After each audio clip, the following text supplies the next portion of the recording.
Prajem pekný deň. Dnes by som vám ukázala, ako si spravíte takýto aranžmán.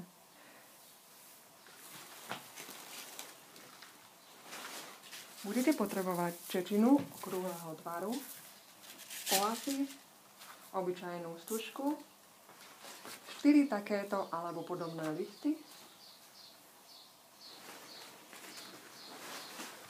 2 kytice kvetov a z hrubej stuhy 2 takéto alebo podobné mašle.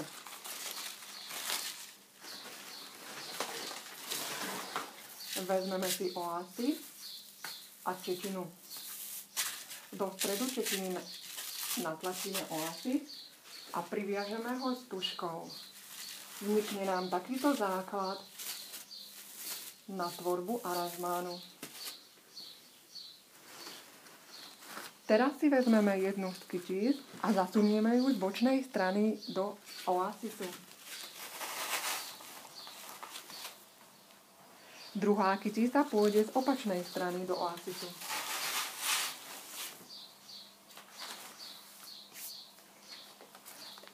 Ešte použijeme k aranžmánu aj takéto listy, takéto alebo podobné. Drôtikom pichneme do bočnej strany. Listy majú v strede drôt, ktorý je možné pekne formovať do oblého tvaru. Z druhej strany pôjdu ďalšie 2 listy. V prípade, ak máte listy menšie, môžete použiť aj viac listov.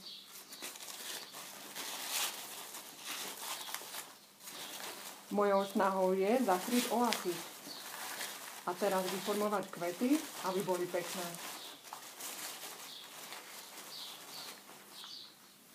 Nakoniec použijeme 2 mašle, jednu z jednej strany, uviažeme na veniec a druhú uviažeme z druhej strany.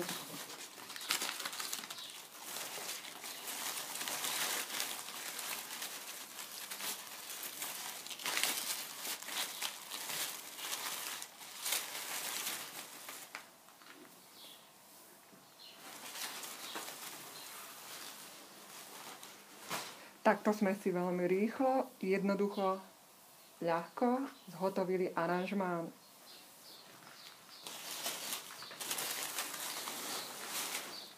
Môže byť aj v inej variante, napríklad oranžový. V tomto prípade som do stredu dala takú sieť a tu som zladila k oranžovým kvetom. Ďakujem vám za pozornosť. Podobné aranžmány ako aj polotvary nájdete aj na webovej stránke www.aranžerka.sk. Dovidenia.